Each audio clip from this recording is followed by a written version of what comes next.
अस्सलाम वालेकुम स्टूडेंट्स आज हम ग्रेड 9 मैथमेटिक्स जो है उसका चैप्टर नंबर 4, 5, 6 जो है उसके एमसीक्यू सॉल्व करेंगे और नेशनल फाउंडेशन वालों की जो बुक है उससे करेंगे। तो चैप्टर नंबर 4 है फैक्टराइजेशन एंड अलजेब्राइक मैनिपुलेशन। तो इसके जो पहले एमसीक्यूज हैं वो सॉल्व करते हैं। तो पहले फर्स्ट जो है एमसीक्यू है उससे मूव करते हैं। तो फर्स्ट एमसीक्यू में जो आपके पास एक्सप्रेशन है इसमें वो आ रही है a square minus a plus 2 equal to 0। तो इसकी मिड टर्म ब्रेक करेंगे। तो यहाँ पे ना माइनस है इसमें, तो इसमें इसके फैक्टर क्या बनेंगे -2a+a। -2a+a को आप ऐड करेंगे तो माइनस से आ जाएगा, क्योंकि इसमें इन दोनों को अगर आप मल्टीप्लाई करें ना तो आपके पास क्या आना चाहिए -2a² मल्टीप्लाई करने पे, और ऐड करने पे आपके पास माइनस से आना चाहिए। फैक्टर आपके पास क्या बनेंगे -2a और a बनेंगे। तो इसलिए इसकी फैक्टराइजेशन आप क्या लिखेंगे फिर a² -2a+a और -2 इक्वल टू 0। या फिर एक कॉमन लें यहाँ से, तो ये a-2 रह जाएगा और यहाँ 1 इंटू a-2 इक्वल टू 0। तो फैक्टर आपके क्या आ जाएंगे a+1 और a-2 इक्वल टू 0। तो ये आपका ऑप्शन इससे ना डी बन जाएगा। तो डी ऑप्शन जो है वो आप इसमें सेलेक्ट करेंगे। नेक्स्ट पार्ट पे स्टूडेंट मूव करते हैं। नेक्स्ट पार्ट में है x² - x + 1/4। इसकी आपने फैक्टराइजेशन करनी है कि क्या होगी। देखें इसको आप लिख सकते हैं, x का स्क्वायर है तो इसको लिखा जा सकता है ब्रैकेट में x का होल स्क्वायर, और 1/4 जो है इसको आप लिख सकते हैं +1/2 का होल स्क्वायर। और दरमियान में जो -x है आपके पास, उसको अगर मैं यूँ लिखूँ 2x, और यहाँ पे ना b 1/2 बन रहा है, तो ये आपके पास ना फार्मूला बन रहा है a का स्क्वायर -2ab और प्लस b का स्क्वायर। तो इसको हम लिख सकते हैं ना a - b का होल स्क्वायर। तो इसी तरीके से अब यहाँ पे a स्क्वायर, a की जगह ना x है तो यहाँ पे x आ जाएगा, और माइनस, और b की जगह 1/2 है तो -1/2 का होल स्क्वायर। क्या स्क्वायर है तो इसको दो दफा रिपीट करके लिख सकते हैं, x -1/2 और x -1/2। तो ये भी आपके पास में डी ऑप्शन जो है वो बन जाएगा। तो ये इसका आंसर आ जाएगा। नेक्स्ट पार्ट पे फ्रेंड मूव करते हैं। नेक्स्ट पार्ट में ये एक एक्सप्रेशन लिखी हुई है, तो इसके आपने फैक्टर जो है बनाने हैं। तो एक्सप्रेशन को थोड़ा सा ना मैं अरेंज करता हूँ। पहले मैं इन दो टर्म को लिखता हूँ यहाँ पे ना, तो x - m और x + m को पहले लिख लेते हैं। तो इसको मैं लिखता हूँ x + m, x - m। उसके बाद नेक्स्ट टर्म है इसमें x² + m², और इसके बाद जो नेक्स्ट टर्म आ रही है x⁴ + m⁴। इसको यूँ लिख लेते हैं। अब ये a + b × a - b form है, तो आपके पास फॉर्मूला होता है a - b × a + b। ये अगर आपके पास लिखा हो तो आप लिख सकते हैं a² - b²। तो इसको मैं फिर लिख सकता हूँ इस फॉर्मूले से x² - m²। और ये नेक्स्ट टर्म ना ऐसी ही आ जाएंगी x² + m² और x4 और प्लस m4।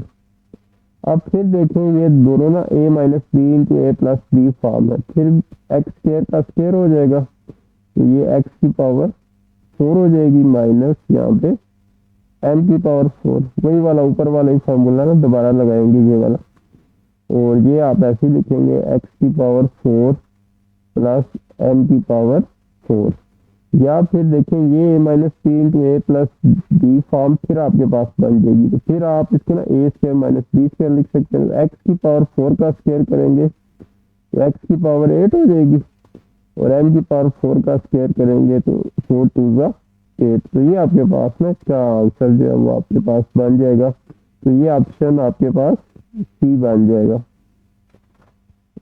नेक्स्ट पार्ट में स्टूडेंट मूव करते हैं। नेक्स्ट पार्ट में आपके पास आ रहा है ए की power 4 plus 64 is product of, कि ये आपके पास ना किस वैल्यू का प्रोडक्ट है। तो देखिए इसको आप ए 4 को आप लिख सकते हैं ना ए स्क्वायर का स्क्वायर, और 64 आपके पास किस नंबर का स्क्वायर होता है, 8 का स्क्वायर, तो उसको आप लिख सकते हैं 8 और बी स्क्वायर का होल स्क्वायर। तो ये आपके पास सब बन गया ए स्क्वायर प्लस बी स्क्वायर। तो स्क्वायर कंप्लीट करने के लिए फार्मूला आपके पास जो है ना वो इस फॉर्म में होता है ना कि आपके पास अगर लिखा हो a square plus b square plus 2ab, तो फिर आप इसकी जगह लिख सकते हैं ए प्लस बी का होल स्क्वायर। तो देखिए यहाँ पे हमारे पास ना ए स्क्वायर और बी स्क्वायर तो है, लेकिन आगे प्लस 2ab जो है ना वो नहीं है, प्लस 2ab, तो वो वाली टर्म हम खुद बनाते हैं 2a का काम यहाँ पे ए स्क्वायर कर रहा है, तो यहाँ पे ए स्क्वायर लिखेंगे, और बी का काम क्या कर रहा है 8b स्क्वायर, तो यहाँ पे लिखेंगे 8b स्क्वायर। तो ये हमने अपनी तरफ से इसको ऐड किया, जब इसको ऐड किया तो इसको बैलेंस करने के लिए इसको माइनस भी करेंगे, तो ये आ जाएगा ए स्क्वायर और 8b स्क्वायर आ जाएगा आपके पास। तो ये आपका यहाँ से यहाँ तक ये स्क्वायर का फार्मूला बन जाएगा, ये जो मैंने इधर लिखा है ना, तो इसे आप लिख सकते हैं ए का स्क्वायर प्लस 8b स्क्वायर का होल स्क्वायर हो जाएगा, और माइनस ये 8 2 जा 16 ए स्क्वायर बी स्क्वायर। तो इसको मैं ना 16 को लिख सकता हूँ 4ab का होल स्क्वायर, यानी ये वाली टर्म जो है ना मैंने इस तरीके से लिख दी है।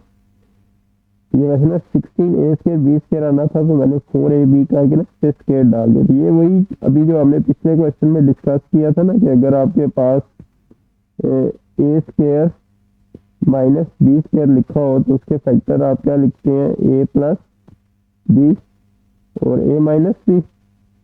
तो अब ये भी a square minus b square form है, तो उसके फैक्टर क्या बनेंगे, एक दफ़ा प्लस के साथ a square plus 8b square plus 4ab आ जाएगा, और एक दफ़ा आपके पास a square plus 8b square और माइनस 4ab।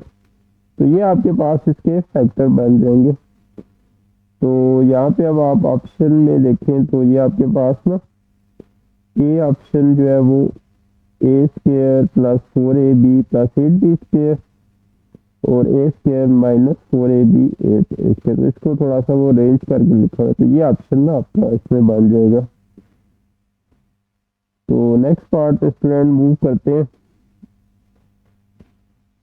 नेक्स्ट पार्ट में स्टूडेंट देखें ये एक आपके पास एक्सप्रेशन लिखी है, तो आपने बताना है कि ये किसके इक्वल होगी। तो इसमें अगर आप देखें तो इस एक्सप्रेशन में x जो है ना दोनों टर्म में आ रहा है, तो ये x हम कॉमन लेके इसको बाहर लिखते हैं। तो x को अगर यहाँ से ना कॉमन लें तो पहली टर्म क्या बचेगी 2a प्लस 3b प्लस 7, और सेकेंड टर्म आपके पास क्या बचेगी 2a प्लस 3b प्लस 5 बच जाएगी। तो इसमें अगर हम सिंप्लीफिकेशन करें तो ये देखें 2a वाली टर्म को 2a से कंबाइन करें तो 2a प्लस 2a 4a हो जाएगा, 3b प्लस 3b को प्लस करें तो 6b आ जाएगा आपके पास, और 7 और 5 जो है वो आपके पास 12 आ जाएगा। आप देखें अंदर यहाँ पे ना एक 2 ना तीनों टर्म में से कॉमन ले सकते हैं, 4 में से भी 2, 6 में से भी एक 2 और 12 में से, तो बाहर आपके पास 2x हो जाएगा, 2 कॉमन लेंगे तो इन साइड आपके पास 2a, यहाँ पे 3b बच जाएगा, 2 कॉमन लेंगे और 12 में से 2 कॉमन लेंगे तो 6, इससे मल्टीप्लाई करें तो फिर ऊपर वाला आ जाएगा। तो ये आपके पास ना आंसर बन है और ये आपके पास ए ऑप्शन बन है, तो ये आपका आंसर आ जाएगा। नेक्स्ट पार्ट में स्टूडेंट मूव करते हैं। तो नेक्स्ट पार्ट में क्वेश्चन है which is the highest common factor, यानी आपने यहाँ पे क्या फाइंड करना है, HCF, हाईएस्ट कॉमन फैक्टर आपने फाइंड करना है। तो इसका मैं आपको एक तरीका, शॉर्ट तरीका बताता हूँ। हाईएस्ट कॉमन फैक्टर में ना आपने 8 फैक्टर जो है ना उसकी लोवेस्ट पावर जो है ना लिखनी है। देखें कैसे, अब देखें इसमें 12, 6 और 24 आ रहा है। तो 12, 6 और 24 को अगर आप ना इसके फैक्टर्स बनाए, 12, 6 और 24, इसके अगर हम फैक्टर बनाएं, एक मिनट, इसको ना आप अगर आप चले यूँ लिखें, 12 जो है ना उसको आप क्या लिख सकते हैं, 2 से डिवाइड करें तो 2 इंटू 3, 2 इंटू 3, इसमें ना आप इसको एक लिख सकते हैं 2 इंटू 2 इंटू 3, या इसको आप लिख सकते हैं 2 का स्क्वायर मल्टीप्लाई बाय 3। इसी तरीके से 6 को आप क्या लिख सकते हैं, 2 मल्टीप्लाई बाय 3। और इसी तरीके से आप अगर 24 को लिखना चाहें तो क्या लिख सकते हैं, 2 इंटू 2 इंटू 2 मल्टीप्लाई बाय 2 2 ज़ा 4, 4 2 ज़ा 8, 8 3 ज़ा 6, 2 की पावर 3 मल्टीप्लाई बाय 3 लिख सकते हैं इसको।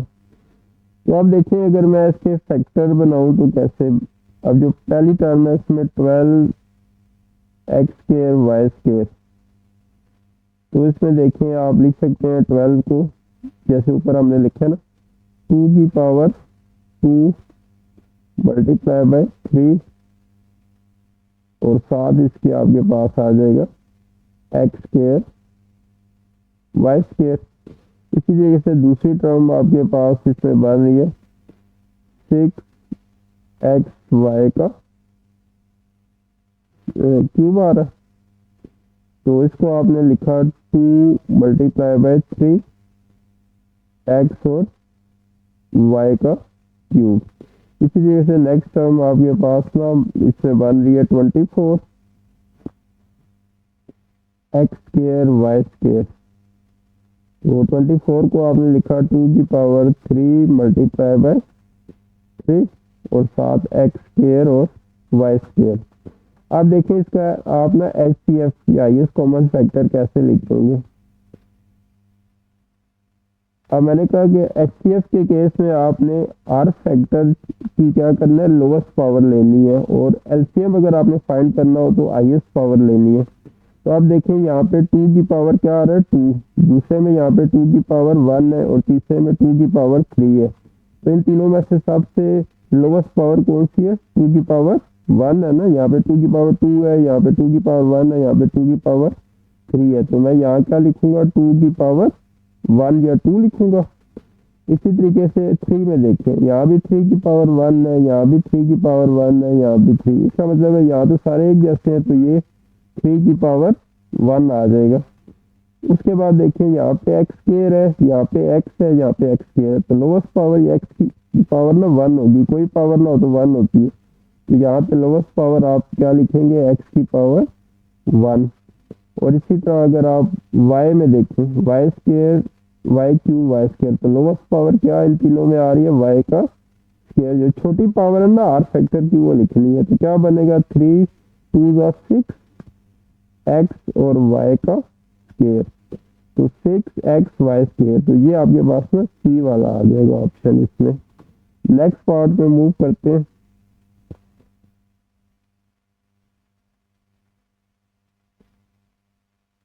नेक्स्ट पार्ट में देखें स्टूडेंट, यही वाला क्वेश्चन है। अब आपने इसमें क्या करना है, आपने लीस्ट कॉमन मल्टीपल यानी LCM फाइंड करना है। तो अभी मैंने जैसे आपको बताया था ना कि 12x² y² को हम क्या लिख सकते हैं, 12 को हमने लिखा था ना 2 मल्टीप्लाई बाय 3, 2 4 मल्टीप्लाई बाय 3 12 आ जाएगा, और साथ में x² y²। इसी तरीके से 6x y का क्यूब है, तो 6 को हमने क्या लिखा था 2 मल्टीप्लाई बाय 3, यानी यहाँ पे दोनों की पावर ना 1 है, यहाँ भी 3 की पावर 1 है, और साथ x और y का आपके पास ना क्यूब आ रहा है। और थर्ड टर्म है आपके पास 24 x² y²। 24 को हमने लिखा था 2 की पावर 3 और मल्टीप्लाई बाय 3, और साथ में x² और y²। तो यहाँ पे अब हमने एलसीएम फाइंड करना है, तो एलसीएम में आपने आईएस पावर जो है ना वो देखनी होती है। तो यहाँ पे देखें, ये जो 2 वाली टर्म लिखी हुई है, इससे सबसे बड़ी पावर 2 की क्या आ रही है, 2 की पावर 3 आ रही है, ये वाली। तो ये वाली टर्म ना आप लिखेंगे 2 की पावर, एलसीएम में आईएस पावर और एचसीएफ में लोएस्ट पावर देखते हैं। अब 3 की पावर देखें, तीनों में ना 1 आ रही है, तो इसका मतलब है इसको हम 3 फिर लिखेंगे। इस तरीके से x² और x की पावर 1 में x² आईएस पावर है, तो x² लिखेंगे। और इसमें देखें तो y³ y में ना सबसे बड़ी पावर है y³, तो y³ लिखेंगे। तो 2 की पावर 3 आपके पास 12 आ जाएगा, 8 आ जाएगा, 8 3 ज़ा 24 x² और y³ आपके पास आ जाएगा। तो ये आपके पास डी ऑप्शन जो है वो बन जाएगा इसमें।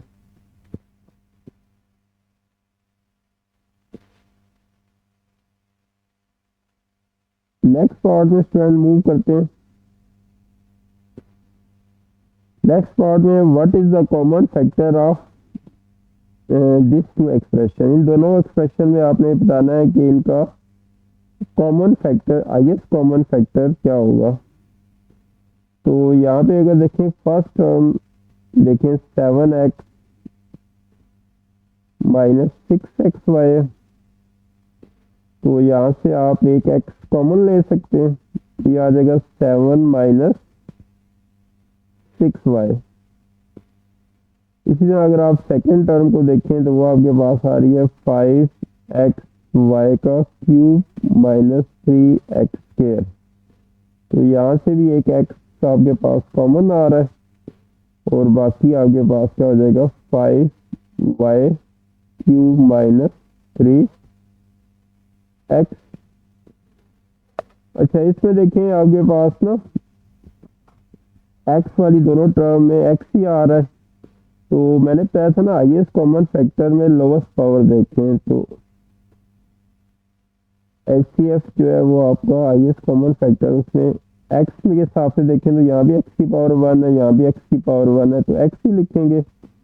और 7 माइनस 6y देखें, इसमें है, इसमें मिसिंग है, इसमें आप समझ लें कि 7 माइनस 6y की पावर क्या आपके पास है 0। अगर अपनी तरफ से ना किसी की पावर 0 हो ना तो 1 होता है। इसी तरह यहाँ पे ये वाला फैक्टर मिसिंग है, तो मैं इसको भी 0 लिख सकता हूँ। यहाँ पे इसकी पावर 1 है, यहाँ भी 1 है, और यहाँ भी पावर 1 है, यहाँ भी 1। तो x पावर 1, x पावर 1 में जो लोवेस्ट पावर है वो x पावर 1 ही होगी, तो x लिखेंगे। इसी तरह 7 माइनस 6y में यहाँ पावर 1 है, यहाँ पे 0 है, तो ये ऊपर वाला लिखेंगे 7 माइनस 6y। और इसी तरह इसमें देखें तो यहाँ भी आपके पास देखें इसकी पावर 1 है, यहाँ पे इसकी पावर ना 0 आ रही है, तो 1 वाली पावर जो है वो सॉरी यहाँ पे ना लोवेस्ट पावर लिखी है ना 0 वाली, यहाँ भी 0 लिखेंगे। और यहाँ पे 7 माइनस 6y की एचसीएफ में मैंने बताया ना लोवेस्ट पावर लिखते हैं, और एलसीएम में आईएस पावर। तो 1 और 0 में 0 पावर कम हुई ना, तो किसी की पावर 0 1 होता है, तो ये दोनों तो 1 हो जाएंगे, तो ये x रह जाएगा, तो इसलिए इसका एचसीएफ आपके पास क्या होगा x के बराबर होगा। नेक्स्ट क्वेश्चन पे मूव करते हैं।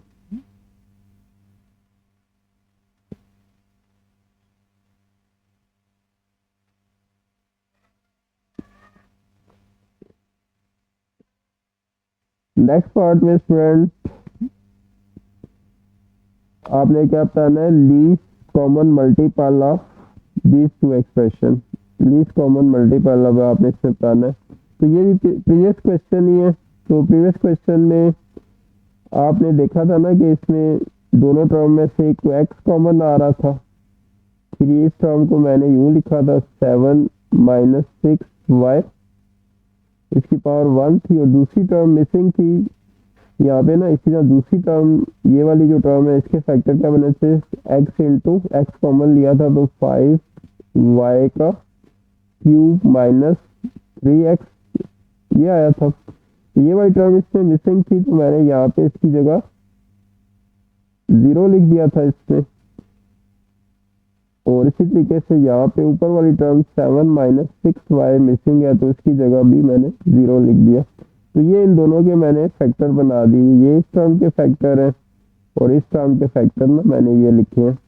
तो एलसीएम अब लेना है, तो एलसीएम होता है, एलसीएम में मैंने बताया था आईएस पावर लेते हैं, तो यहाँ भी x की पावर 1 है, यहाँ भी पावर 1 है एलसीएम में। तो एलसीएम में आईएस पावर लेते हैं, तो दोनों में क्योंकि 1 है तो फिर x ही लिखेंगे। अब यहाँ पे देखें 7 माइनस 6y की पावर 1 है और यहाँ 7 माइनस 6y की पावर 0 है, तो अब 1 वाली लिखेंगे ना। इसमें एलसीएम में आईएस पावर देखते हैं फैक्टर्स की, तो ये 7 माइनस 6y आ जाएगी। इसी तरह 3y क्यूब माइनस 3x में यहाँ 0 है और यहाँ पे इसमें 1 है, तो ये वाली 1 वाली पावर लिखेंगे। 1 पावर लिखे ना लिखे तो ये आपके पास ना आ जाएगा, तो ये आपके पास इसमें डी ऑप्शन जो है वो बन जाएगा। तो ये इसका आंसर आ जाएगा आपके पास।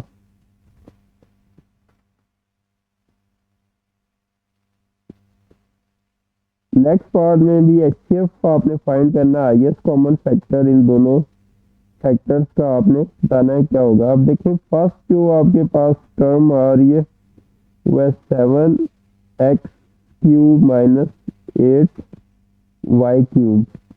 तो इसमें देखें कोई क्या चीज़ में कॉमन है, तो यहाँ पे देखें कोई भी चीज़ कॉमन नहीं है इसमें।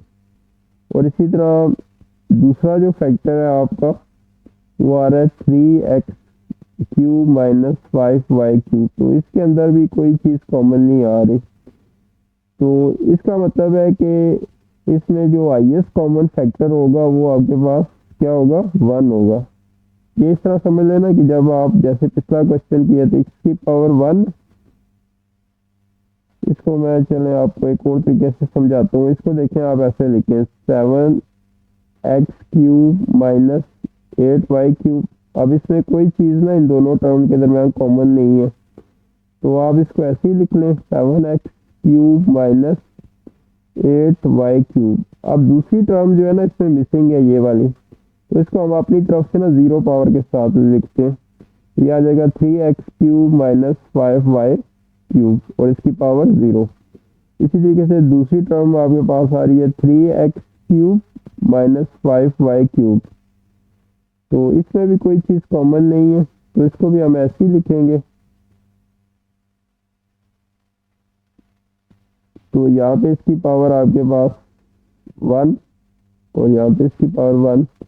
अब दूसरी टर्म इसमें मिसिंग है तो वो 7x का क्यूब माइनस 8y का क्यूब, तो इसमें यहाँ पे 0 लिख देंगे। तो एचसीएफ में मैंने आपको क्या बताया था, एचसीएफ में लोवेस्ट पावर लिखते हैं। तो इन दोनों में देखें 7x cube minus 8y cube में यहाँ 1 पावर है या 0, तो 0 वाली लिखेंगे ना, तो 0 किसकी पावर वो 1 होता है, तो इसका आंसर भी 1 आएगा। और दूसरी टर्म जो है जो आपके पास 3x cube minus 5y cube आ रही है, इसमें भी पावर 0 जो है ना लोवेस्ट पावर है इन दोनों में, तो इसलिए इसका भी 1 लिखेंगे।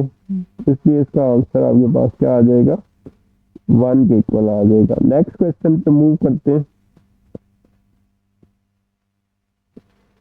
नेक्स्ट क्वेश्चन में स्टूडेंट अब इसी का आपने एलसीएम फाइंड करना है। तो ये अब लिखी हुई है ना, तो एलसीएम में अब मैंने आपको क्या बताया था, एलसीएम में क्या आपने करना होता है, आईएस पावर लेनी होती है। तो अब इन दोनों में अगर आप देखें तो आइए यहाँ पावर 0 है, यहाँ पावर 1 है, तो आईएस पावर ये 1 होगी ना, तो ये लिखेंगे आप 7x cube minus 8y cube. इसी तरह दूसरा जो फैक्टर है इसमें यहाँ पे पावर इसकी 0 आ रही है और यहाँ पे इसकी पावर 1 आ रही है। तो 0 और 1 में 1 बड़ी पावर है, हाईएस्ट पावर लिखते हैं, तो ये लिखेंगे 3x³ माइनस 5y³। तो ये आपके पास इसके फैक्टर, तो बी ऑप्शन ना आपका एलसीएम इसका बन जाएगा। नेक्स्ट पार्ट पे मूव करते हैं।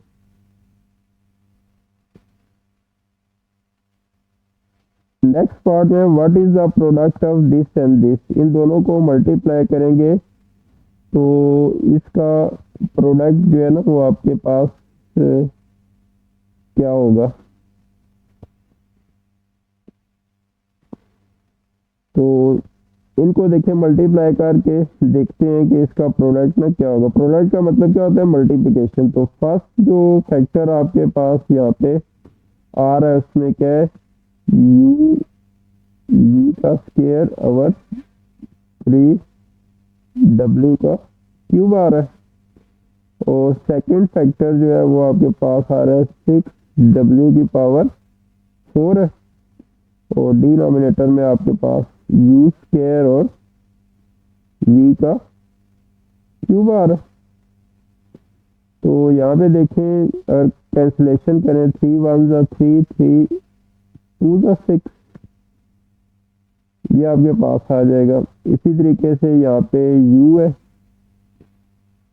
1 आ जाएगा और यहाँ पे भी एक u कैंसिल करेंगे तो आपके पास ना इसकी पावर u की 1 रह जाएगी। v स्क्वायर को इससे कैंसिल करेंगे तो यहाँ पे आपके पास v की पावर 1 रह जाएगी। w क्यूब को इससे कैंसिल करेंगे 4 पावर में से तो एक पावर ना बच जाएगी। तो क्या आपके पास रह जाएगा, न्यूमरेटर में एक 2 रह जाएगा आपके पास और w बच जाएगा। और डिनोमिनेटर में ये टर्म तो कैंसिल होगी, एक u बच गया और एक v, तो u इंटू v आ जाएगा। तो ये बी ऑप्शन ना आपके पास इसमें बन जाएगा। नेक्स्ट पार्ट पे मूव करते हैं।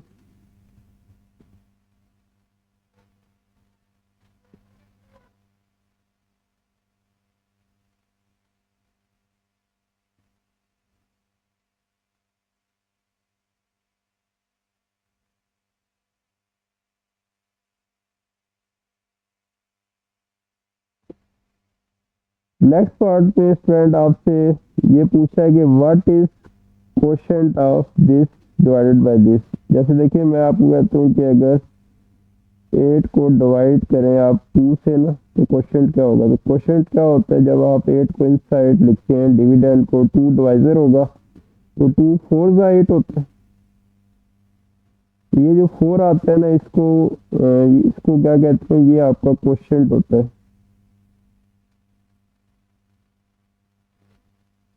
तो डिवाइड करके जो टर्म बचती है ना, जैसे आप लिखते हैं ना 8 डिवाइडेड बाई 2, 2 1 जा 2, 2 4 जा 8, तो 4 ये जो आपके पास आता है ना ये क्या होता है, ये क्वोशंट होता है। और यहाँ ये 0 जो आता है ये रिमाइंडर होता है।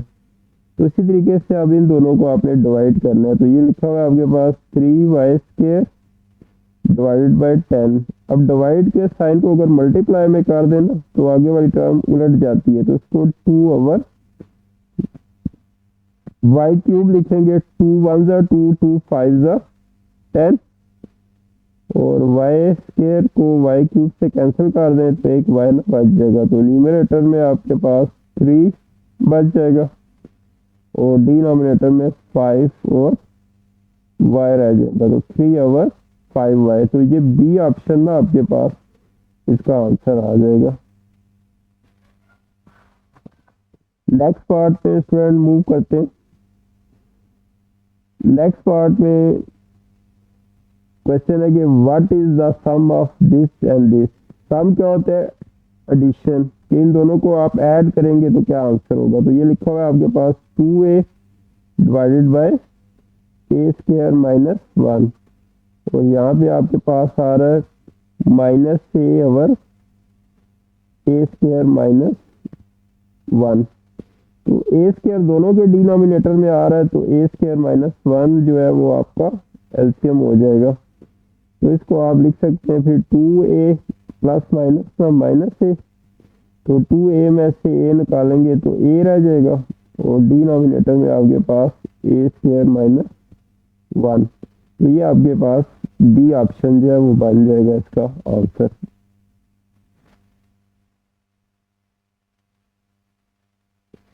नेक्स्ट पार्ट में स्टूडेंट मूव करते हैं।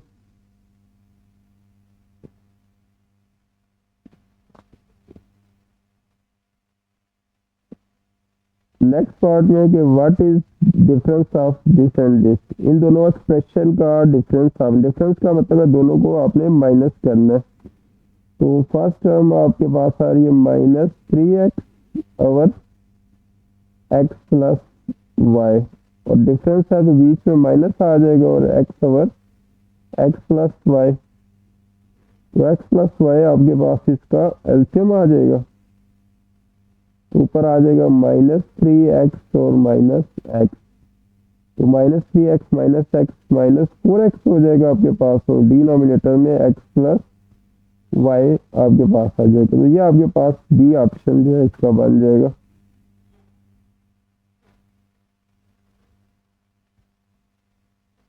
नेक्स्ट पार्ट पे स्टूडेंट मूव करते हैं।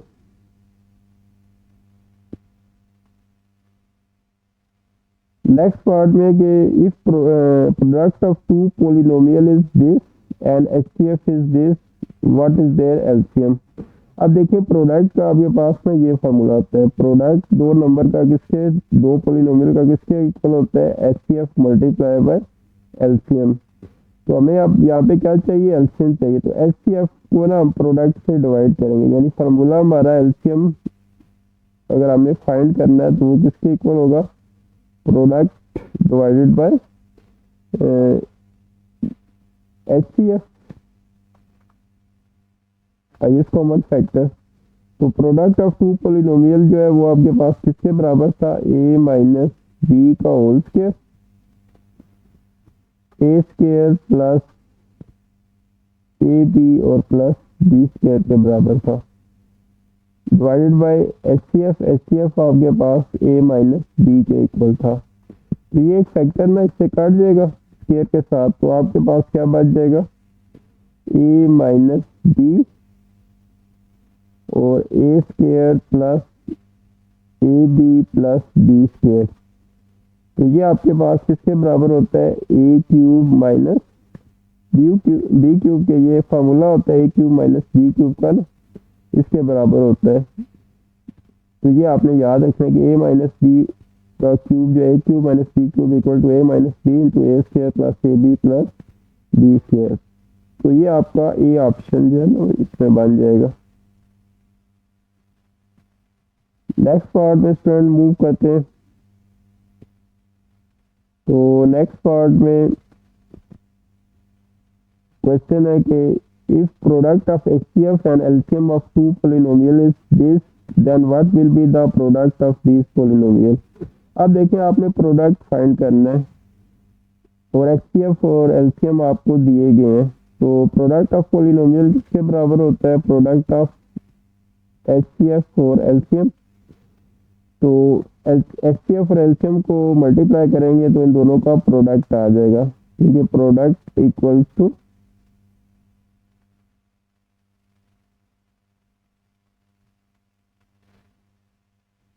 HCF multiply by LCM. तो इन दोनों का प्रोडक्ट जो है वो आपके पास इसके बराबर होता है। तो अब आपको इसकी वैल्यू क्या दीजिए, x cube minus y cube into x plus Y.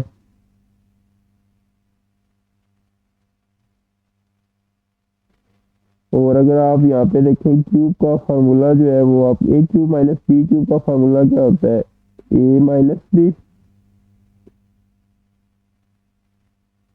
ए का स्क्वायर प्लस एक्स वाई और प्लस वाई स्क्वायर, और ये 7x प्लस वाई जो ना ऐसे जाएगा। मैंने इस पे ना ये क्यूब का फार्मूला लगा दिया, एक ए क्यूब माइनस बी क्यूब का ना। तो अब ये दोनों टर्म जो है ना इनको आप कंबाइन कर लें, तो ये ए minus b into a plus b form आ रही है, तो इसकी जगह आप ना a square minus b square लिख सकते हैं। तो इन दोनों की जगह मैं एक्स स्क्वायर वाई स्क्वायर लिख दूंगा, और दरमियान वाली टर्म जो है वो ऐसी आ जाएगी, x square plus x y plus y square. तो ये आपके पास फ्रेंड्स सी ऑप्शन जो है वो बन जाएगा इसमें।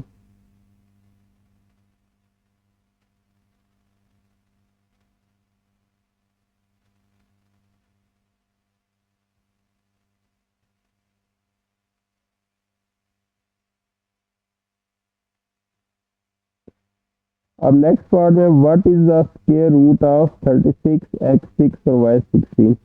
इसका आपने ना स्क्वायर रूट लेना है। तो स्क्वायर रूट अगर इस पे मैं डालूं 36 x की पावर 6 और y की पावर 16 आ रहे हैं। तो स्क्वायर रूट जो है वो आपको पता है किससे कैंसिल होता है, स्क्वायर के साथ। तो 36 का स्क्वायर इसको लिख सकते हैं, x6 को आप ना 3 का स्क्वायर लिख सकते हैं, 3 इंटू 2 ना 6 होता है आपके पास, और 16 को आप क्या लिख सकते हैं 8 का स्क्वायर।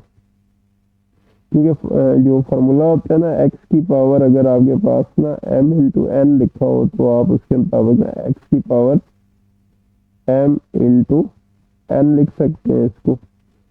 तो इस फार्मूले के मुताबिक ना ये आपके पास ना इसकी वैल्यू बनेगी। तो अब ये स्क्वायर के साथ ना अंडर रूट कट जाएगा, ये जो स्क्वायर है, तो आपके पास रिमेनिंग रह जाएगा 6x³ और y की पावर 8। तो ये आपके पास सी ऑप्शन जो है वो बन जाएगा इसमें।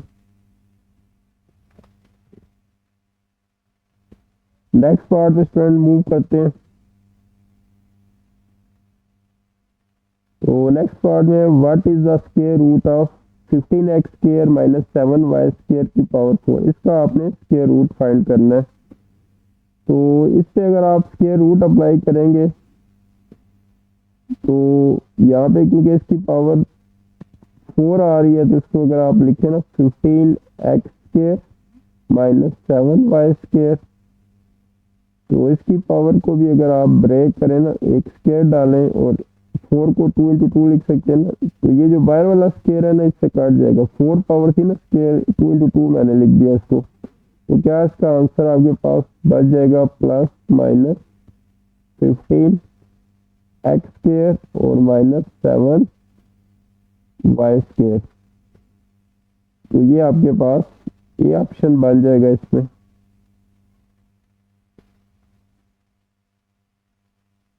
नेक्स्ट पार्ट में फिर देखें स्टूडेंट, इसमें what is the square root of this factor.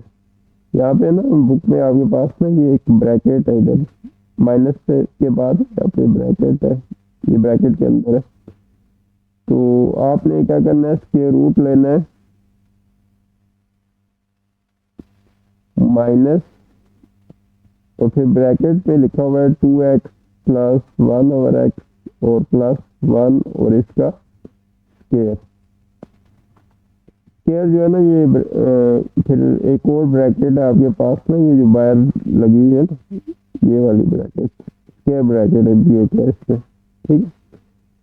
तो एक ब्रैकेट साइड छोटी ना ब्रैकेट है। अब देखिए बाहर स्क्वायर एंड स्क्वायर नेगेटिव का भी पॉजिटिव होता है, तो ये माइनस खत्म हो जाएगा स्क्वायर में, तो सिर्फ इसका स्क्वायर बच जाएगा। ये नेक्स्ट स्टेप में आप ना इसको यूं लिख सकते हैं, ये माइनस स्क्वायर की वजह से प्लस हो गया और ये आ जाएगा आपके पास 2x प्लस 1/x और प्लस 1 का स्क्वायर इसको लिख सकते हैं। तो ये स्क्वायर अंडर रूट कट जाएंगे तो आपके पास क्या आ जाएगा 2x प्लस 1/x प्लस 1। तो ये आपके पास सी ऑप्शन जो है वो आपके पास आ जाएगा इसमें। फ्रेंड चैप्टर नंबर 5 जो है उस पर मूव करते हैं। तो चैप्टर नंबर 5 में है कि which one is the standard form of the linear equation. इसमें से आपने बताना कि इक्वेशन की जो स्टैंडर्ड फॉर्म लीनियर इक्वेशन की ना वो कौन सी होती है। ये देखें इसमें अब ये ग्रेटर का साइन है, ये तो इक्वेशन नहीं है, ये तो इनक्वालिटी है, तो ये आंसर नहीं हो सकता। और दूसरा लीनियर इक्वेशन में जो वेरिएबल होता है उसकी पावर 1 होती है, यहाँ इसकी पावर 2 है, ये भी नहीं हो सकता। अब आपके पास बी या डी ऑप्शन है। तो इसमें देखें दो कांस्टेंट ना लिखे हुए हैं, बी भी और सी भी कांस्टेंट ना एक ही होता है, तो इसलिए ये वाला सूटेबल है ax plus b equal to 0। यानी जैसे मैं एक इक्वेशन लिखता हूँ ना 3x प्लस 5 इक्वल टू 0, तो ये लीनियर इक्वेशन की स्टैंडर्ड फॉर्म होती है। ये b का काम ना 5 का है और x यहाँ पे ना वेरिएबल और a की जगह 3 है, तो ये ax plus b equal to 0। तो इस तरह की जो इक्वेशन होती है जिसमें x की पावर 1 होती है वो लीनियर होती है। तो इसका सूटेबल आंसर डी आ जाएगा आपके पास। नेक्स्ट पार्ट पे स्टूडेंट मूव करते हैं। नेक्स्ट पार्ट में है कि the exponent of the variable in linear equation. तो लीनियर इक्वेशन होती है, जैसे भी हमने देखा लीनियर इक्वेशन होती है a x plus b equals to 0। तो इसमें यहाँ पे ना एक्स की पावर एक्सपोनेंट क्या होता है 1 होता है, तो इसलिए इसका आंसर क्या आ जाएगा आपके पास ए आ जाएगा।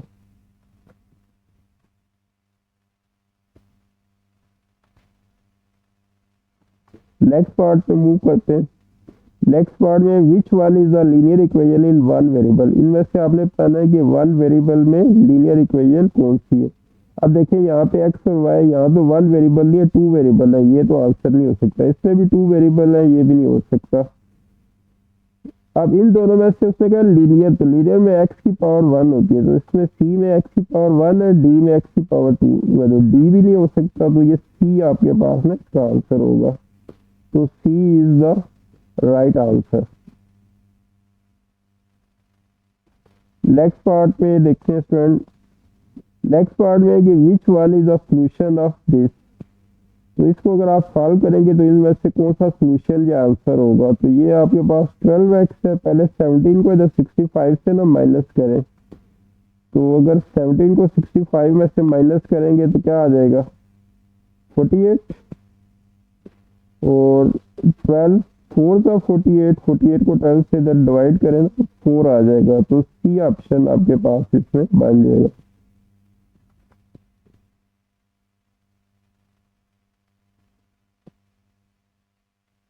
नेक्स्ट पार्ट में स्टूडेंट मूव करते हैं।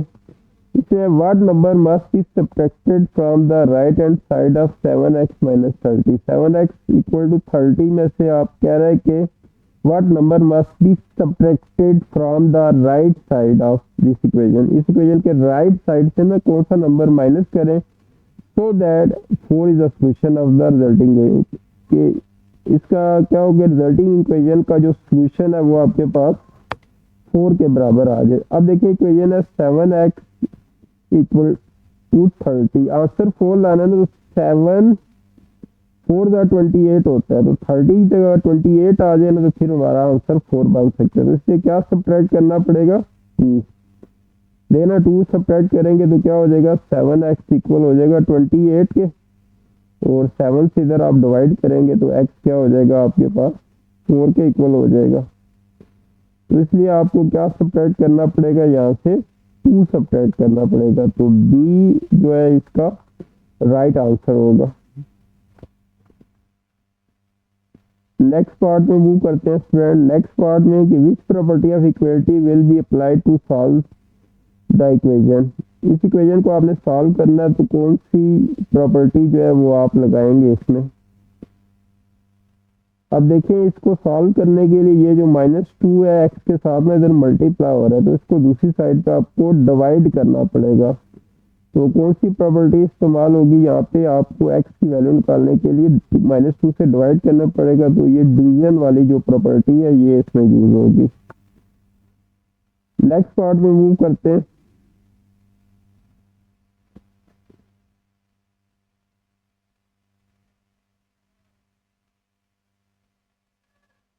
नेक्स्ट पार्ट में कि which one is the solution of this 5 into mod of x equal to 25।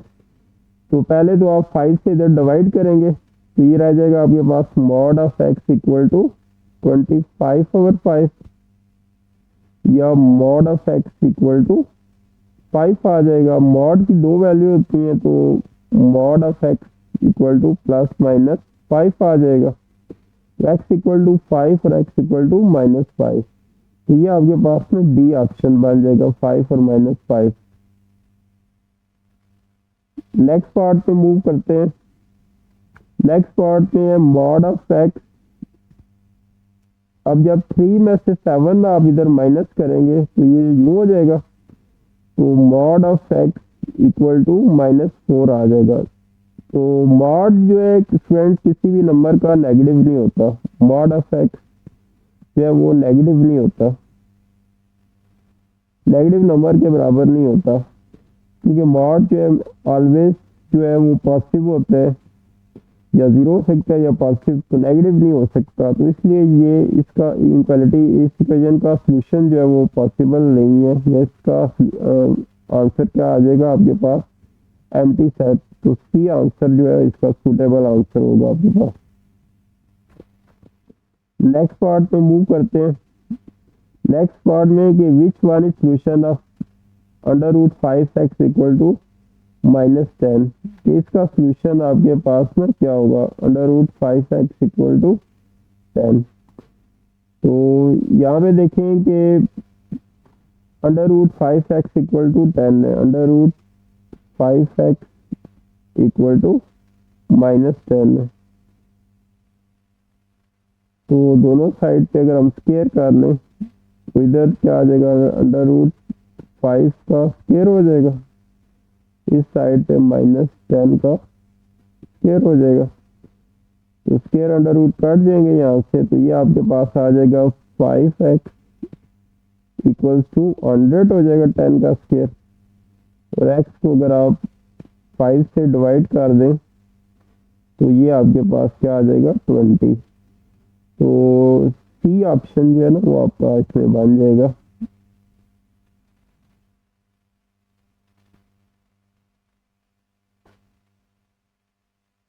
Next part में मूव करते हैं। नेक्स्ट पार्ट में कि which one is solution of this equation. अब इसमें भी अंडर रूट है 3x प्लस 1 इक्वल टू 5। तो अंडर रूट को रिमूव करने के लिए दोनों साइड पे आपको स्क्वायर करना पड़ेगा। रेडिकल इक्वेशन आ रही है तो आप इसका स्क्वायर करेंगे और इधर आ जाएगा आपके पास 5 का square. Square under root cancel हो जाएंगे, ये आपके पास आ जाएगा 3x प्लस 1 इक्वल्स टू 25 या 3x आ जाएगा आपके पास 25 माइनस 1 या 3x इक्वल टू 24 या 3 से डिवाइड करेंगे तो 8 आ जाएगा। तो x इक्वल टू 8। तो ये आपके पास बी ऑप्शन है इसमें आ जाएगा। नेक्स्ट पार्ट पे स्टूडेंट मूव करते हैं। नेक्स्ट पार्ट में विच one is the solution of this. अब देखें ये आपके पास 4/x माइनस 2/x लिखा है, तो x एलसीएम हो जाएगा तो 4 माइनस 2/x इक्वल टू 5 हो जाएगा। या 4 में से 2 गए 2/x इक्वल टू 5 हो जाएगा। या इसको क्रॉस मल्टीप्लाई करें x को 5 के साथ तो 5x इक्वल आ जाएगा आपके पास 2 के, या हम कह सकते हैं 5x इक्वल टू 2 यूँ भी लिख सकते हैं। या x आ जाएगा आपके पास 2/5 के 5 मल्टीप्लाई और अच्छा दूसरी तरफ डिवाइड हो जाएगा तो 2/5 या बी ऑप्शन आपके पास आ जाएगा इसमें। नेक्स्ट पार्ट में मूव करते हैं।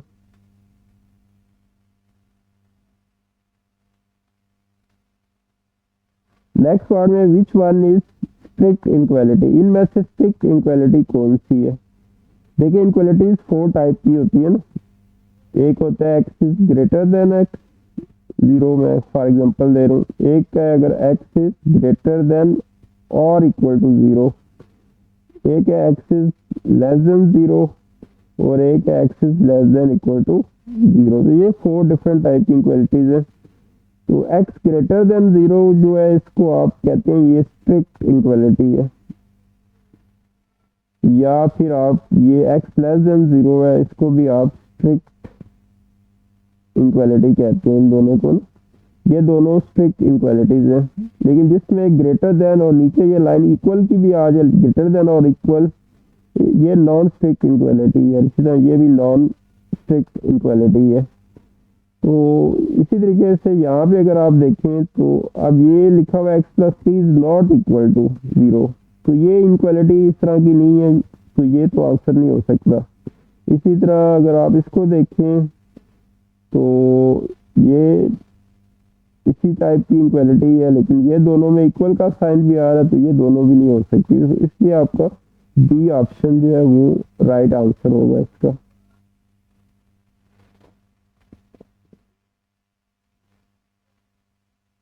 नेक्स्ट देखिए इसमें लिखा हुआ है x is less then y।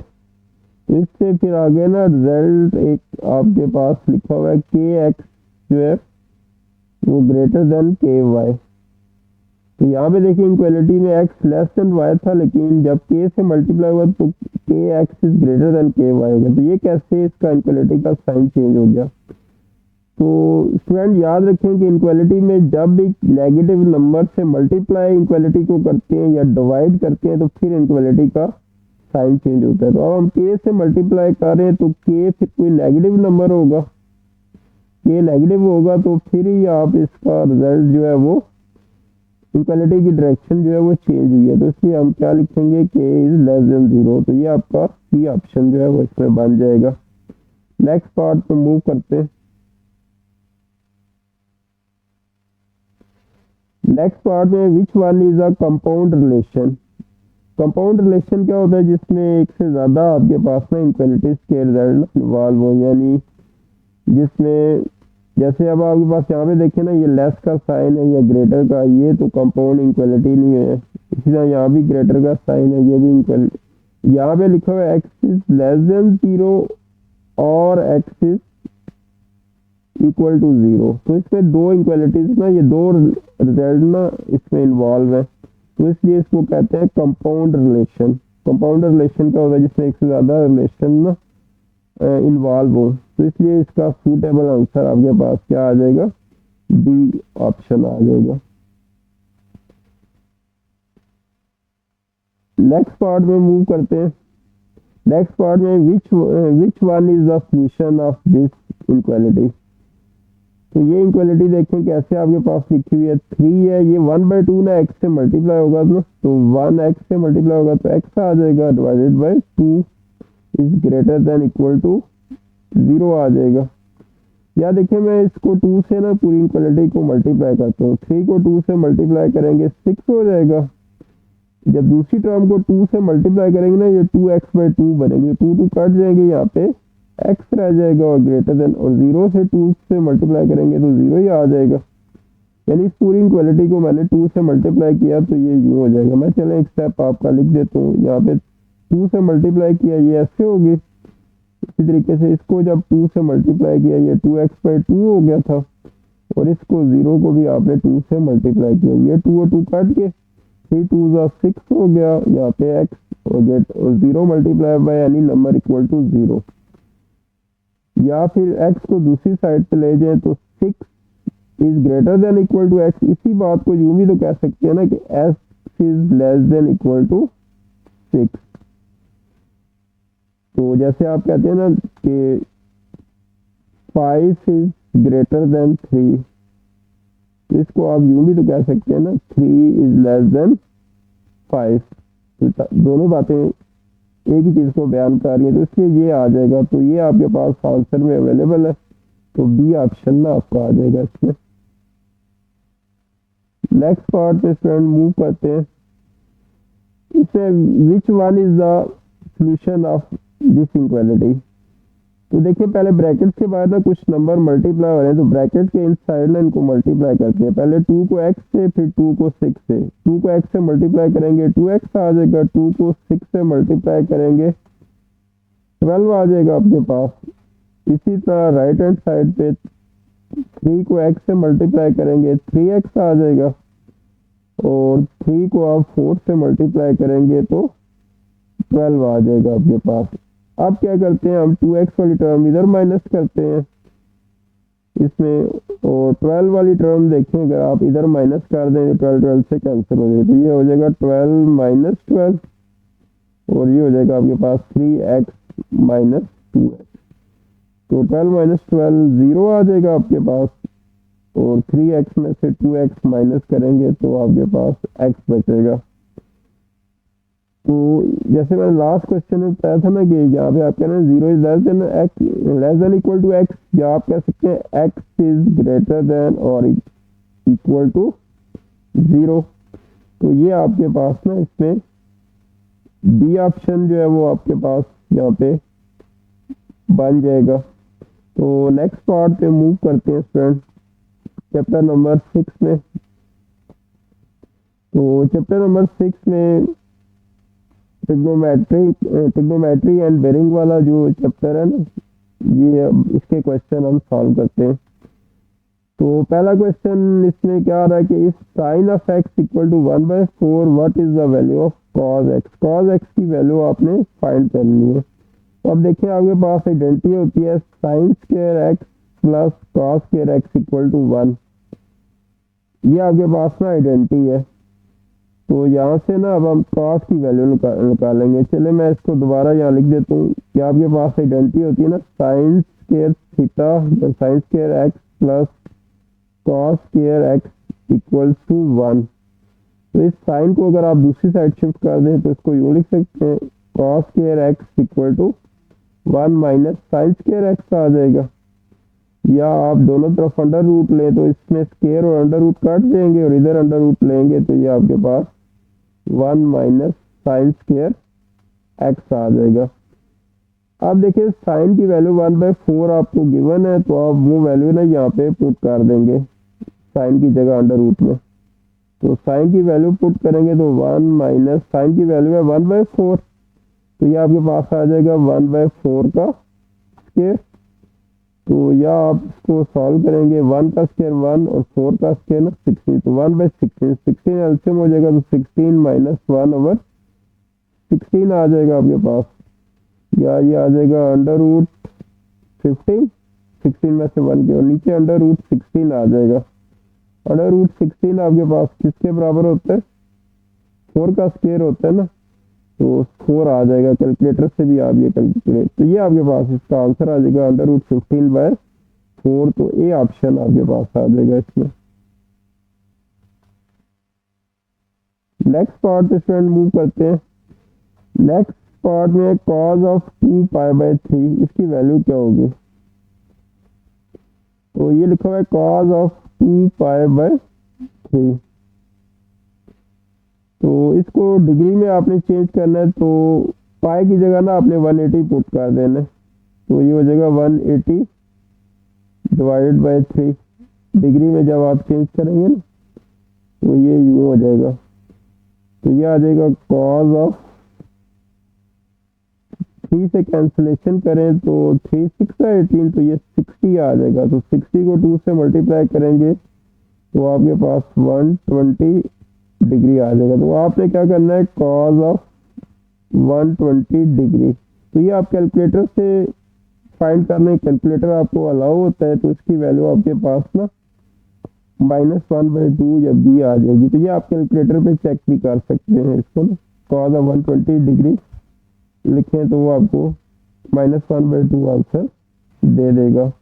दूसरा तरीका भी इसका है वो मैंने ये लिखा हुआ है लेकिन ये फॉर्मूला फिर आपको याद रखना पड़ेगा कि इसमें आपने ये करना है कि ये देखें ना पहले तो कन्वर्ट किया 120 जैसे मैंने बताया ऊपर ये बन गया। फिर कॉज ऑफ 120 निकालना है तो उसको कॉज ऑफ 180 -60 लिखेंगे।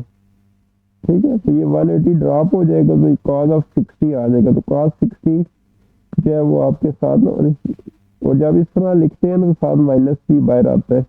तो कॉस 60 की वैल्यू क्या होती है 1/2।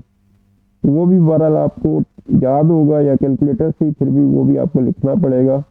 तो बेहतर है आप डायरेक्ट ही इसको कॉस ऑफ 120 डिग्री बना के डिग्री में चेंज करें रेडियन से और फिर उसको कैलकुलेटर से फाइंड कर दें। तो नेक्स्ट पार्ट पे मूव करते हैं।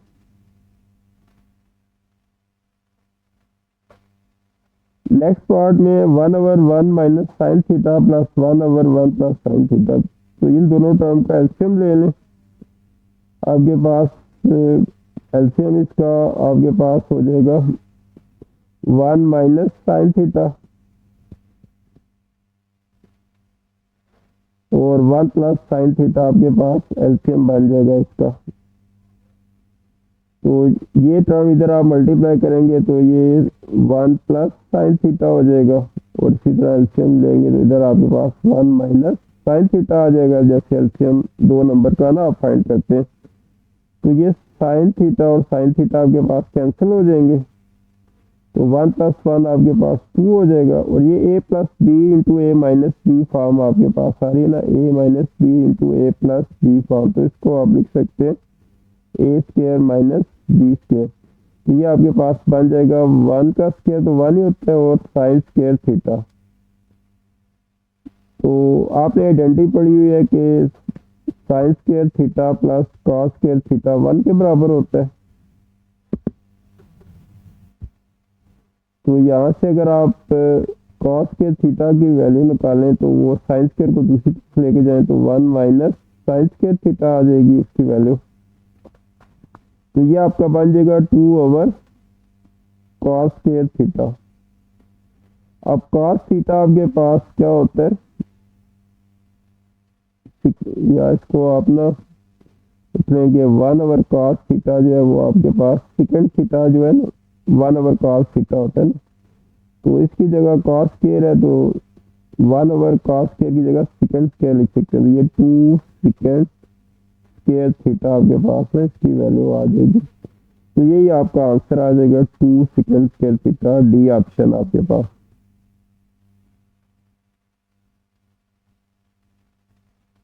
नेक्स्ट पार्ट में स्टूडेंट मूव करते हैं। नेक्स्ट पार्ट में है 3 माइनस 3 टेंजेंट स्क्वायर थीटा। तो देखिए -3 अगर आप कॉमन ले लें, दोनों टर्म में आ रहा है तो ये आ जाएगा 1 प्लस टेंजेंट स्क्वायर थीटा। तो अब आपने एक आइडेंटिटी पढ़ी है कि 1 प्लस टेंजेंट स्क्वायर थीटा जो है वो आपके पास सेकंड स्क्वायर थीटा के बराबर होता है। 1 plus tangent square theta equal to secant square theta. तो इसकी जगह सेकंड स्क्वायर थीटा लिख सकते हैं फिर इस आइडेंटिटी से।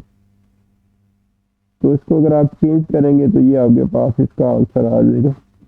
तो ये आपका सी ऑप्शन जो है वो बन जाएगा इसमें। नेक्स्ट पार्ट में मूव करते हैं।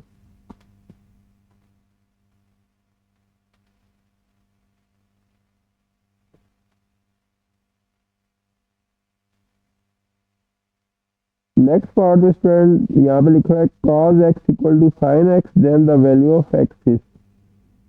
ये cos x है साइन x के। अच्छा, इसको अब आप देखें दो तरीकों से सॉल्व कर सकते हैं। एक में देखें sine x equal to cos x है, तो देखिए अगर आप इसमें साइन ऑफ 45 डिग्री अगर आपको याद हो ना, ये दोनों की वैल्यू ना कैलकुलेटर से अगर आप चेक करें तो वो आपके पास √2/2 के बराबर होती है।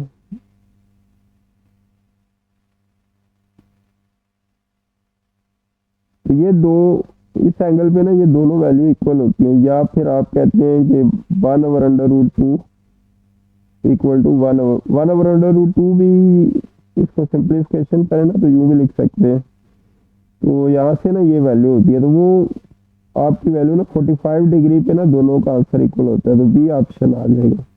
दूसरा तरीका ये है कि आप cos से ना दोनों साइड पे डिवाइड कर दें, साइन एक्स और ये cos x हो जाएगा, और इधर भी cos x को cos x से दोनों साइड पे ना मैंने cos से डिवाइड कर दिया, तो इधर से cos कट जाएगा और साइन ओवर cos क्या होता है, tan के बराबर होता है। तो ये tan x इक्वल टू 1 आ जाएगा, और यहाँ से x आ जाएगा tan इनवर्स। तो शिफ्ट के साथ ना आप tan वाली की प्रेस करें और 1 पे इसकी वैल्यू कैलकुलेट करें तो वो आप देखिए 45 डिग्री आ जाएगी। तो यहाँ से भी आप कैलकुलेट कर सकते हैं।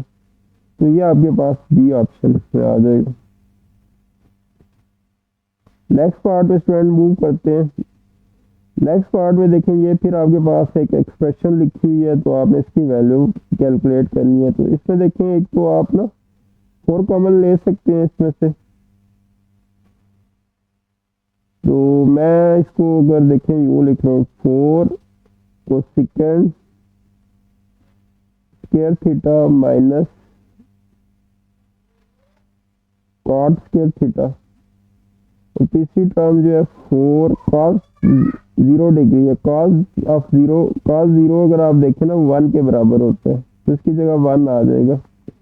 अब आपने आइडेंटिटी पढ़ी थी कि 1 plus cot square theta equal to cosecant square theta. तो यहाँ से आप लिख सकते हैं 1 equal to cosecant square theta minus cot square theta. इसको यूं भी लिख सकते हैं ना, ठीक है। तो यहाँ पे आप इसकी जगह लिख सकते हैं कि 4 into cosecant square theta minus cot square theta ना 1 होता है, और ये भी 4 इंटू 4 1 आ जाएगा, तो 4 मल्टीप्लाई बाय 1 4 माइनस 4 या 0 आ जाएगा। तो इसका आंसर आपके पास ए आ जाएगा 0 के बराबर। नेक्स्ट पार्ट में मूव करते हैं स्टूडेंट। नेक्स्ट पार्ट में tangent theta tangent x equal to a over b, तो साइन एक्स की वैल्यू फाइंड करनी है। अब देखिए इसका एक आसान तरीका मैं आपको बताता हूँ। यहाँ लिखा हुआ है tangent of x equal to a over b. तो आप इसमें क्या करें, जो ए और बी आ रहे हैं ना, इसकी मैग्नीट्यूड निकाल लें इस तरीके से। मतलब आप ये टर्म कैलकुलेट, दोनों को स्क्वायर करके ऐड करें ए और बी को, और इसका अंडर रूट ले लें। तो इससे आप ना डिवाइड कर दें इसको, तो इसको आप यूँ लिख दें ए ओवर अंडर रूट ए स्क्वायर प्लस बी स्क्वायर, और डिनोमिनेटर में आप यहाँ भी बी ओवर अंडर रूट ए स्क्वायर प्लस बी स्क्वायर, और इसमें आप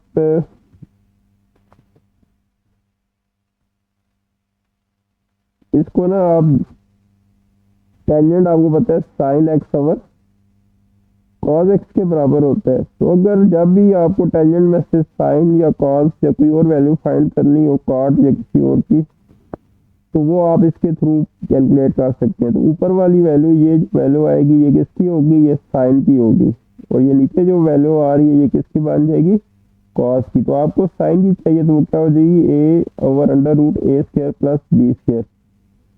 और दूसरा तरीका है आप पाइथागोरस थ्योरम लगाएं, फिर इस पे राइट एंगल ट्राइंगल बनाएं, फिर उससे वो तीसरी साइड फाइंड करें, और उससे फिर साइन वाली रेशो अप्लाई करके ना फिर निकालें। तो वो थोड़ा लेंथी मेथड हो जाएगा। ये मैंने आपको इजी तरीका बता दिया है कि जिससे आप ना लंबी कैलकुलेशन से ना बच जाएंगे। तो नेक्स्ट पार्ट पे मूव करते हैं।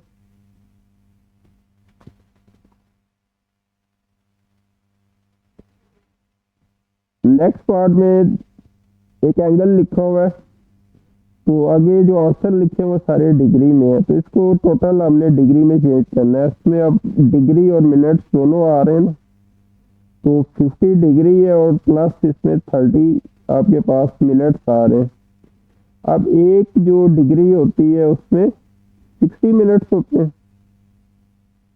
तो अब आपने क्योंकि मिनट्स को डिग्री में चेंज करना है, तो जब भी छोटी यूनिट से आप बड़ी यूनिट में शिफ्ट करते हैं तो क्या करते हैं, डिवाइड करते हैं। तो 60 से आपको डिवाइड करना पड़ेगा इसको, तो ये सारे का सारा आपके पास डिग्री में आ जाएगा। तो 30/60 को 0 0 कैंसिल कर दें, 3 और 6 को कैंसिल करें ना, 1/2 आ जाएगा। तो 50 प्लस 1/2, 1/2 को 0.5 भी लिख सकते हैं। 1/2 जो आपके पास आंसर बचे, इससे ये बन जाएगा 50.5 डिग्री। तो ये आपका आंसर बन जाएगा। तो ये आपके पास बी ऑप्शन में आपके पास आ जाएगा। नेक्स्ट पार्ट में स्टूडेंट मूव करते हैं।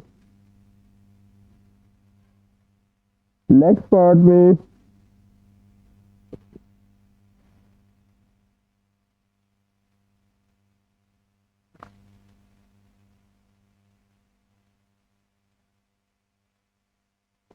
आपको ये एक एक्सप्रेशन दी गई है कि 1 minus cos square theta into second square theta ना, ये किसके बराबर होगा।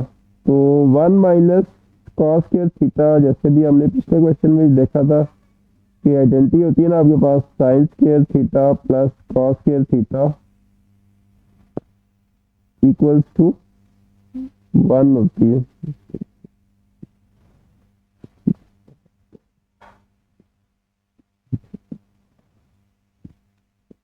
तो यहाँ से आप ना इसको साइन स्क्वायर थीटा की अगर वैल्यू निकालें यहाँ से, तो वो आपके पास 1 माइनस कॉस स्क्वायर थीटा आएगी। तो इसका मतलब है कि अगर 1 माइनस कॉस स्क्वायर थीटा लिखा हो तो साइन स्क्वायर लिख सकते हैं। तो अब इस 1 माइनस कॉस स्क्वायर थीटा की जगह अगले स्टेप में मैं साइन स्क्वायर थीटा लिख दूंगा, तो ये आ जाएगा साइन स्क्वायर थीटा इसकी जगह।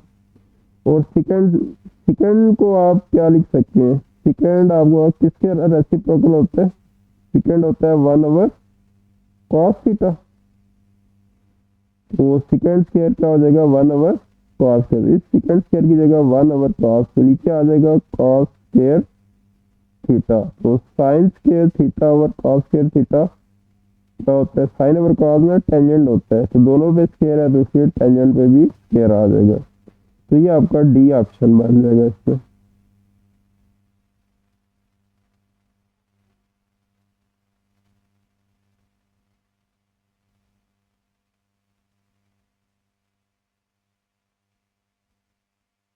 नेक्स्ट क्वेश्चन पे मूव करते हैं स्टूडेंट। इसमें in which quadrant do the angle between 90 and 180 लाइजेस।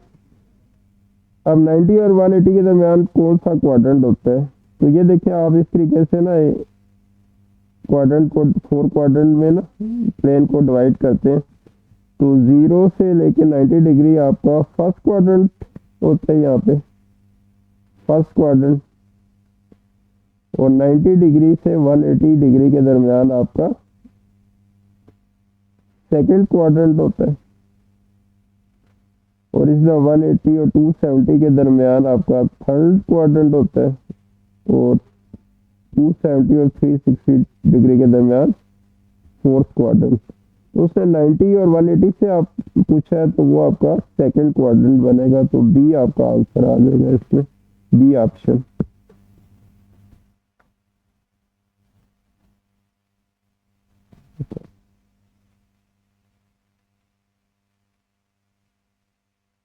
Next question पे मूव करते हैं।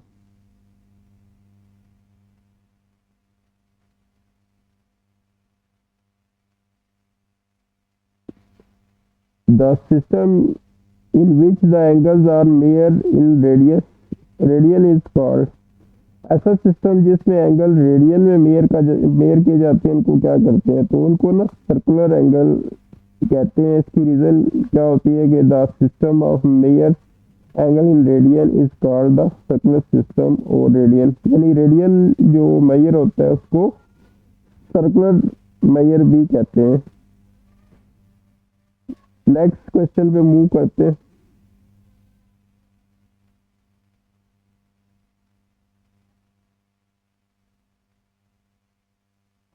नेक्स्ट क्वेश्चन में 270 डिग्री जो है वो रेडियन में किसके बराबर होता है। तो डिग्री से अगर आपने रेडियन में चेंज करना हो तो पाई बाय 180 से मल्टीप्लाई करते हैं, पाई ओवर 180 से। तो अगर आप इससे मल्टीप्लाई करें तो 0 और 0 कैंसिल हो जाएंगे। तो 6 के टेबल में अगर आप इसको डिवाइड करें या 9 के टेबल में कर लें, 9 2 ज़ा 18 और 9 3 ज़ा 27, तो ये आपके पास क्या आ जाएगा 3 पाई डिवाइडेड बाय 2, तो 3 पाई बाय 2 आ जाएगा आपके पास। तो ये आपका ए ऑप्शन जो है वो बन जाएगा। नेक्स्ट पार्ट में मूव करते हैं।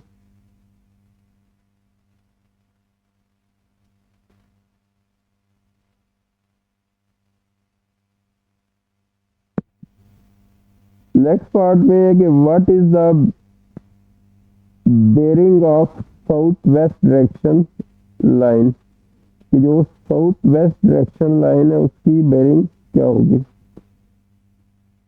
अच्छा देखिए, बेरिंग जो होते हैं वो आप नॉर्थ से ना क्लॉकवाइज डायरेक्शन में मेजर करते हैं, तो ये आपके पास नॉर्थ डायरेक्शन होती है, ये साउथ, ये ईस्ट और ये आपके पास वेस्ट डायरेक्शन होती है। तो यहाँ पे ना नॉर्थ में एंगल आपका 0 डिग्री होता है, ईस्ट में 90 डिग्री, साउथ में 180 डिग्री और वेस्ट में 270 डिग्री। अब देखिए साउथ वेस्ट आ रहा है ना, ये साउथ वेस्ट है, साउथ में 180 है और वेस्ट में, तो ये इसके दरमियान में आ जाएगा। तो इसका मतलब है यहाँ ये एंगल भी आपका 45 डिग्री होगा और इधर भी आपका एंगल कितना होगा 45 डिग्री होगा। तो इसलिए अगर आप यहाँ से यहाँ तक ये एंगल मेजर करें, यहाँ से यहाँ तक कितना है, ये 180 है और आगे ये एंगल ना 45 है, तो 180 प्लस 45 कितना होगा, तो 180 प्लस 45 डिग्री अगर आप करें तो वो आपके पास 225 डिग्री बनेगा। तो इसलिए आपका आंसर जो है ना वो सी आ जाएगा। तो इसमें ये देखें एक्सप्लेनेशन में, bearing are measured clockwise from north south west is exactly all way between south and west, यानी साउथ और वेस्ट के दरमियान में ना होगा। तो 180 और 270 का अगर आप ऐड करके 2 से डिवाइड करें ना तब भी 225 आया, दोनों का मिड लेना है ना। तो 270 और 180 को अगर आप डिवाइड करें, 180 प्लस 270 डिवाइड बाई 2 करें तो वो भी आप देखेंगे यही आ जाएगा 225 डिग्री। तो ये आप चेक कर सकते हैं। नेक्स्ट पार्ट में मूव करते हैं।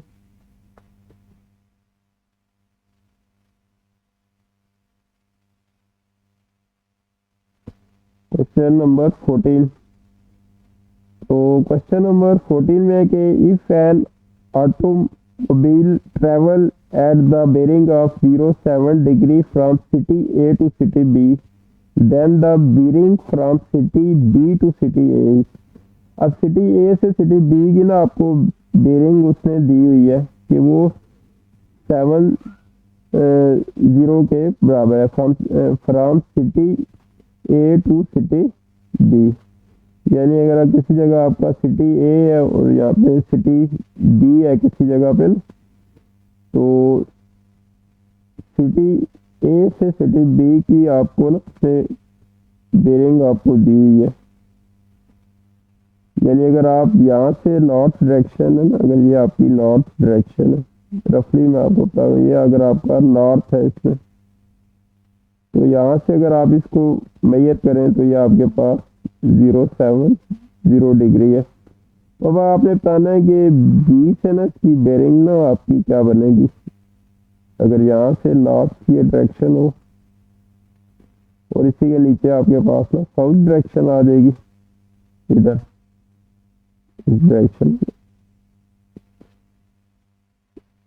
तो यहाँ से अब आपने ये एंगल जो है वो बी से ना ए की तरफ ना ये एंगल आपने कैलकुलेट करना है। अब ये दोनों पैरेलल लाइन है ना, तो ये एंगल भी 70 डिग्री होगा। ये वाला एंगल ना, ये एंगल और ये एंगल ना आपस में बराबर होते हैं, अल्टरनेट एंगल। ये दोनों पैरेलल लाइन है तो इनके दरमियान जो एंगल होते हैं ना ये बराबर होते हैं। और यहाँ से यहाँ तक ये स्ट्रेट लाइन है तो ये एंगल ना 180 डिग्री होता है।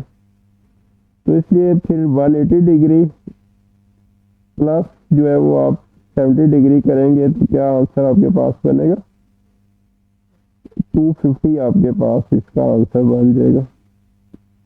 तो सिंपली आपने जब भी अगर आपको ए से बी की बेरिंग गिवन हो और बी से फिर ए की बेरिंग लेनी हो तो आपने उसमें सिंपली 180 ऐड कर देंगे तो वो आपको डायरेक्ट आपको दूसरी बेरिंग ना आ जाएगी इसके ऊपर। तो ये सी ऑप्शन बन जाएगी। तो ट्रिक इसमें ये है कि अगर ए से from city A to city b bearing आपको 70 डिग्री गिवन है, तो from city b to city a अगर आपने बेरिंग निकालनी है तो जो एंगल दिया गया आपको उसमें 180 ऐड कर दें तो वो ऑपोजिट डायरेक्शन में आपको दूसरे पॉइंट से ना बेरिंग मिल जाएगी। तो ये इसका शॉर्टकट तरीका है इसको फाइंड आउट करने का। क्वेश्चन नंबर 15 पे मूव करते हैं स्टूडेंट। क्वेश्चन नंबर 15 में आपके पास है कि a boat sail 4 kilometre from a point L to M. एक पॉइंट एल से एम की तरफ ना बोट जो सेल करती है नॉर्थ में। A boat sail 4 kilometre north from L to M. यानी अगर आपके पास एक पॉइंट एल और एम है तो यहाँ मैं ये कहता हूँ ये आपका एल पॉइंट है और ये आपका एम पॉइंट है और ये नॉर्थ डायरेक्शन है आपके पास।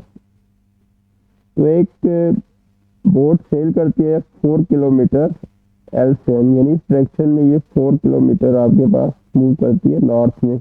फिर क्या है कि then it sails 3 kilometre from M to P. फिर वो किस डायरेक्शन में जाती है, वेस्ट डायरेक्शन में। वेस्ट डायरेक्शन आपके पास ये वाली होगी, इस डायरेक्शन में वो कितना 3 किलोमीटर जाती है और एक पॉइंट पी पे पहुंच जाती है। तो क्वेश्चन है what is the bearing of P from L. तो आपने क्या करना है, बेरिंग फाइंड करनी है पी की फ्रॉम एल। एल से ना आपने इसकी बेरिंग आपने फाइंड करनी है इस पॉइंट से। तो अब देखिए एल पॉइंट से ना आपने बेरिंग फाइंड करनी है। ये आपके पास नॉर्थ डायरेक्शन है इसकी, और इसी के नीचे ना आपके पास साउथ डायरेक्शन ऑपोजिट साइड पे होती है, ये साउथ डायरेक्शन हो जाएगी। ये इसी तरीके से आपके पास ईस्ट डायरेक्शन, ईस्ट में ये वाली डायरेक्शन, और ये आपके पास ना वेस्ट डायरेक्शन आ जाएगी। तो ये आपके पास ना नॉर्थ डायरेक्शन, नॉर्थ से ना कोई भी आपके पास में बेरिंग जो होती है क्लॉकवाइज डायरेक्शन में। तो ये एंगल आपने कैलकुलेट करना है यहाँ से यहाँ तक। तो करेंगे क्या, हम पहले ना ये वाला एंगल फाइंड करेंगे, ये जो राइट एंगल ट्राइंगल है ना इसमें। अब ये देखें यहाँ पे आपका 90 डिग्री एंगल बन रहा है, ये एंगल 90 डिग्री का है। तो ये आपके पास ना एक LMT जो है ना एक राइट एंगल ट्राइंगल बन रही है। तो इसमें ये 90 डिग्री का है, ये सामने आपके पास ना इसका हाइपोटेन्यूज है, और ये 90 डिग्री है, और ये थीटा है आपका। ये LM जो है वो बेस है, बेस 4 है आपके पास, बेस आपके पास 4 है, और जो आपके पास परपेंडिकुलर है वो आपके पास 3 के बराबर है। तो tan थीटा का फॉर्मूला आपके पास क्या होता है, tan थीटा क्या होता है, some people have curly brown hair through proper brushing, यानी परपेंडिकुलर ओवर बेस। तो ये आपके पास 3/4 आ जाएगा tan थीटा की वैल्यू। तो अब आपने क्या करना है, थीटा निकालना है। तो आप tan इनवर्स जो है वो 3/4 का निकालें, शिफ्ट के साथ tan इनवर्स प्रेस करें और 3/4 ब्रैकेट्स में लिखें। तो देखें क्या एंगल आता है। तो वो एंगल आपके पास ना 36 पॉइंट समथिंग आएगा, 36.86, 36.86, या इसको राउंड करें तो मैं कहता हूँ ये 37 डिग्री आ जाएगा। तो ये एंगल आपके पास 37 डिग्री है, ये वाला एंगल। इसको चले मैं दूसरे कलर से, ये एंगल आपके पास 37 के बराबर आ गया, ठीक है। तो अब हमें ये वाला जो एंगल ना ये चाहिए। तो अब हम करेंगे क्या कि ये एंगल 37 है, तो अगर इसको हम 360 से माइनस कर दें, तो ये पूरा ये गोल चक्कर आप लगाए ना 360 डिग्री एंगल होता है ये। तो 360 डिग्री में से अगर मैं 37 डिग्री को माइनस करूं तो देखें क्या आता है। 360 में से 37 माइनस करें तो आपके पास 323 डिग्री एंगल बनना चाहिए। तो ये बनेगा 323 डिग्री। तो इसका मतलब है ये वाला जो एंगल है बेरिंग नॉर्थ से ना LPT की तरफ कितनी बनेगी, यहाँ से यहाँ तक 323। तो ये आपका डी ऑप्शन जो है वो बन जाएगा इसका आंसर आपके पास। तो नेक्स्ट पार्ट पे मूव करते हैं।